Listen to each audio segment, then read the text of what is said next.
तो कोकणामध्ये पुन्हा एकदा कडाक्याची थंडी पाहायला मिळते। रत्नागिरी जिल्ह्यामध्ये गेल्या 2 दिवसांपासून थंडीचा कडाका चांगलाच वाढलाय। या थंडीचा कडाका वाढलेला असल्यानं रत्नागिरीतल्या ग्रामीण भागात शेकोट्या पेटू लागल्या। शेकोटीसोबतच स्वेटर, कानटोप्या, हातमोजे या थंडीपासून बचाव करणाऱ्या गोष्टींचा वापर आता कोकणवासी करतायत। तापमानाचा पारा हा कोकणात कमालीचा खाली आलाय। 15 ते 17 अंशांच्या खाली कोकणातलं तापमान गेलेलं पाहायला मिळतंय।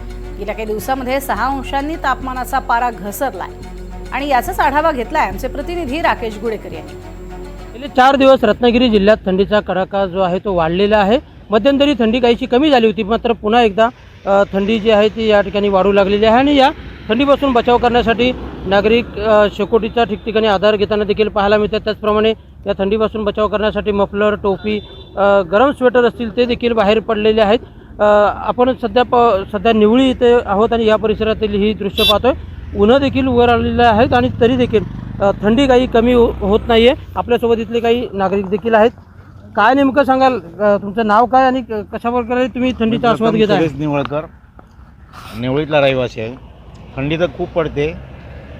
पहिली थंडी कधी गायब झाली होती, आता थंडी वाढायला लागले आणि रत्नागिरीचा हापूस आंबा, काजू आंबे सीझन चांगलं येणार, त्याच्यासाठी तर चांगलंच आहे आणि सगळे आम्ही आनंद घेतोय थंडीचा।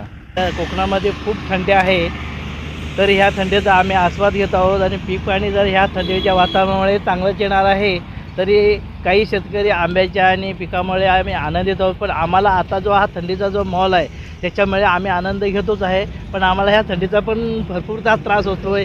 8 वाजले तरी थंडी जात नाही आहे, असा हा आनंद आम्ही घेत आहोत। निश्चितच जर आपण पाहायला गेलो तर थंडीपासून बचाव करण्यासाठी ठिकठिकाणी शेकोट्या देखील पेटवल्या जातात। मात्र हा थंडीचा जो सध्याचं वातावरण आहे ते आंब्यासाठी पोषक आहे, त्यामुळे आंब्याला मोहर देखील आता जो गेल्या काही दिवसांमध्ये आला नव्हता तो देखील आता येण्यास सुरुवात झालेली आहे।